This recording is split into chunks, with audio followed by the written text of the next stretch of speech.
Get your gloves and safety equipment because in this project we're exploring 5 ways to start a fire using water.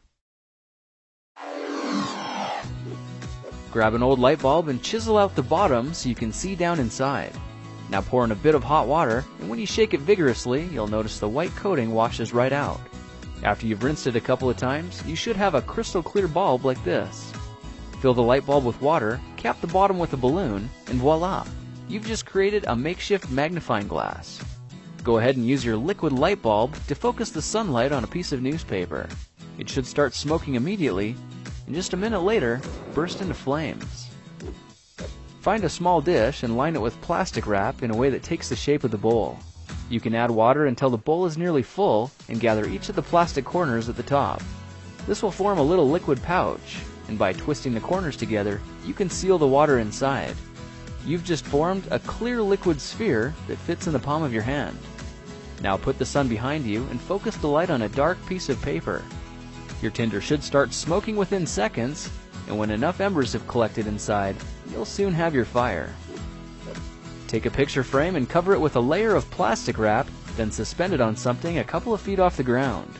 Now carefully pour hot water onto the plastic, and as you do, it'll begin to sag, forming a natural and effective liquid lens. Now gather up something you can use as tinder and find the focal point of the beam to concentrate the heat. When your tinder's smoldering, set it down so that it rests in the beam, and now you can sit back and watch the elements ignite the fire for you, completely hands-free. Try to find a juice bottle that looks like a giant plastic bubble and fill it with water. Position the liquid-filled bubble between the sun and your tinder pile until you find the spot where it starts smoking.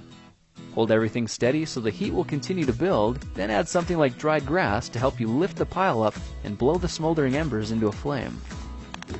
If the clouds have rolled over and blocked off your solar supply, you can use a toilet paper roll and a couple of chunks of sodium. The paper roll should be cut in half with a small piece cut out of the bottom and a wad of tissue pushed into the top. We can use the lid of a jar as our starter base and cover it with 1 square of toilet paper and place the small bits of sodium in the middle.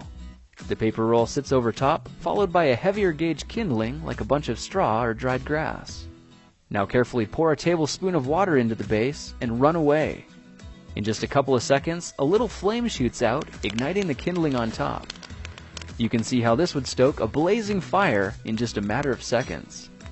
Now every experiment has its dangers, so if you try these methods yourself, make sure you have proper safety equipment as well as adult supervision.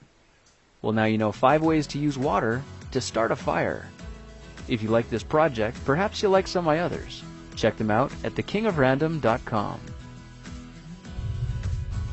Now you know how to start a fire with water, but do you know how to find a fun German-engineered car that makes sense too?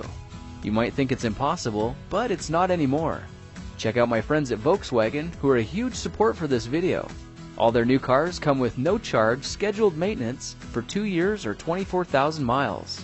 This means the car you really want, the one that's a blast to drive, is also the smart choice. And now you know.